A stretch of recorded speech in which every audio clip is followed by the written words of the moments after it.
Good morning, students. Welcome in social science class. Dear students, today we are going to start our new topic, that is wind, which is very important.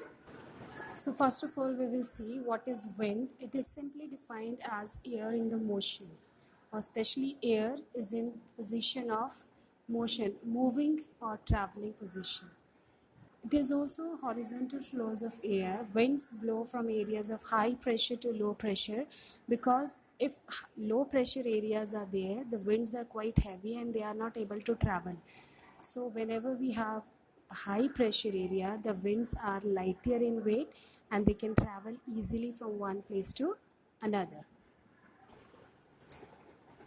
We have generally different types of winds, like local winds, prevailing winds, periodic winds. Local winds, we can say that they can travel according to their pressure. Prevailing winds, they are always present in the atmosphere and they can travel in a different speeds.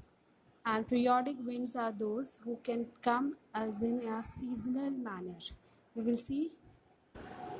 So local winds, these are frequently encountered and these blow in any direction and produce on a local scale by processes of heating and cooling of the lower air.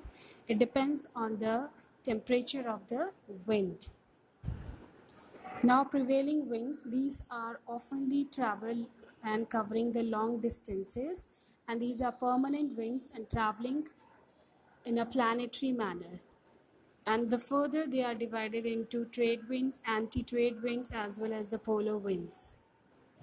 There are different factors which can affect the direction of prevailing winds, like unequal heating of the earth's surface. Sometimes the pressure and the temperature is very high on the atmosphere and sometimes it is quite less.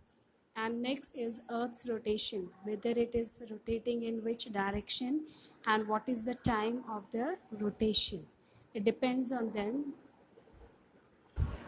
We will see here whenever the sun rays are reaching direct towards the earth's surface, and if they are near the equator, the sun rays are very high or heavy and their concentration is also very more. In that case, the pressure of the wind is low and they are lighter in weight. And when we are moving upward, the higher latitudes, they are receiving slanting rays or slanting sun rays, which are more diffusing energy and they are heavier in pressure and they cannot able to travel very fastly from one place to another. Here also we can see the strong polar winds are there which can travel with the low friction, because when we are in the low pressure area, the air can travel easily from one place to another, and when we have the high pressure area, the air is reducing its speed. In beach area you can see the winds, they are carrying water vapors along with them, so it is quite difficult to travel for a longer distance. But in the low pressure area, the winds are lighter in weight and they can travel easily from one place to another. Here you can also say cold air sinks. They cannot travel upward and for a longer distance. They are having the diverging winds.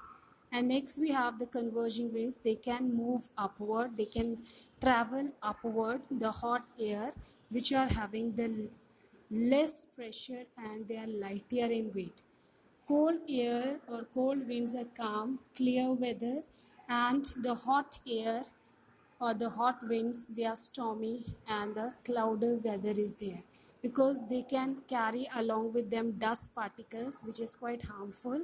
But on the other hand, the cold winds, they are carrying water droplets along with them. So in this manner the wind can be work. So this was all about today. Any doubt, any problem, then you can ask in a live class. Thank you.